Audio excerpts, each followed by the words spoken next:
Matapos nilang talunin ng Meralco, 93-76, sa closing game ng eliminations para makuha ang number 5 seed. Ngayon ay kailangan pa nilang manalo ng 2 beses para ma-eliminate ang number 4 seed na Bolts.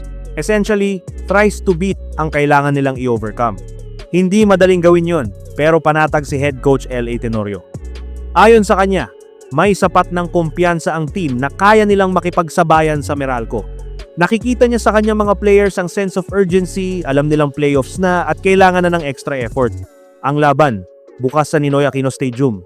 Kung mananalo ang Magnolia, may even ang series. Kung Meralco ang umahon, sila ang aakyat sa semis.